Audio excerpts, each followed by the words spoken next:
नमस्कार, मैं हूं Rakesh Kumar Singh. India news digital में आपका स्वागत है। जी हां, आज बात करेंगे किस तरह से दिल्ली के मुख्यमंत्री अरविंद केजरीवाल ने 23 जून को जो विपक्षी दलों की बैठक जो पटना में होने जा रही है, 2024 चुनाव को लेकर ये बैठक काफ़ी अहम माना जा रहा है।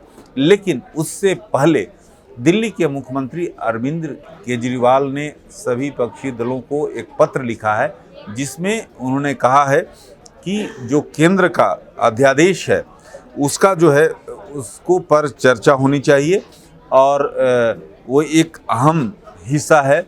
और साथ ही साथ उन्होंने मीटिंग में सबसे पहले केंद्र के अध्यादेश पर चर्चा होनी चाहिए। वहीं उन्होंने साफ तौर पे कहा कि गैर जो बीजेपी शासित राज्यों की सरकारों को डराया भी है। उन्होंने साफ तौर पे कहा है कि दिल्ली का अध्यादेश जो है एक प्रयोग है, ये अगर आप लोग चेते नहीं तो सभी गैर शासित जो बीजेपी राज्य हैं वहाँ पर इसी तरह के प्रयोग किए जाएंगे और तब आपके पास कुछ नहीं बचेगा। बिजली, शिक्षा और व्यापार का अधिकार छीन सकती है। केंद्र सरकार केजरीवाल ने जो चिट्ठी में जो बातें लिखी है उसमें साफ तौर पे इस बात का जिक्र किया गया है।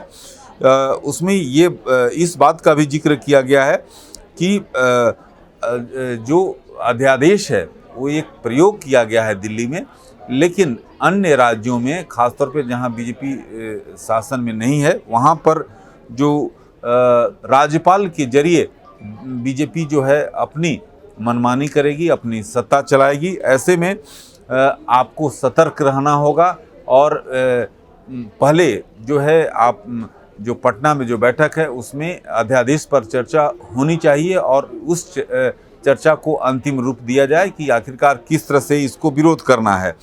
साथ ही साथ उन्होंने सभी पार्टियों का स्टैंड और इसे संसद में हराने की रणनीति पर अपनी बात रखने को कहा है।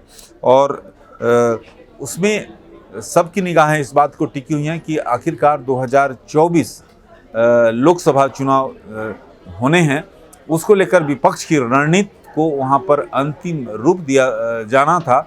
लेकिन उससे पहले अरविंद केजरीवाल ने एक बम फोड़ दिया है, लेटर बम। और इस लेटर बम के जरिए कहीं न कहीं जो जो विपक्षी दल हैं उनको एक संदेश देने की कोशिश की।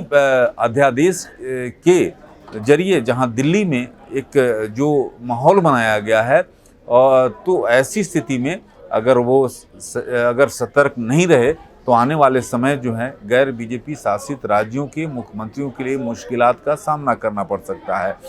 एक तरफ जहां 2024 को लेकर जो विपक्षी दल है, जो विभिन्न कुनबे हैं, वो एका करने की कोशिश हो रही है। पहले ये बैठक पटना में 12 जून को होनी थी, लेकिन कई दलों के जो अध्यक्ष हैं उसमें शामिल नहीं हो रहे थे, तो उसको लेकर डेट को 23 जून को किया गया। अब जिस तरह से ये बातें सामने आ रही है, अब ये देखना, क्योंकि उनकी पहली शर्त है कि पहले अध्यादेश पर चर्चा हो, यानी अब जो है विपक्षी एकता, यानी 2024 को लेकर तैयारी जो है वो बाद की। तो इससे स्पष्ट है कि जो विपक्ष की जो रणनीति है, अपनी अपनी मुद्दे हैं, अपने अपने सवाल हैं।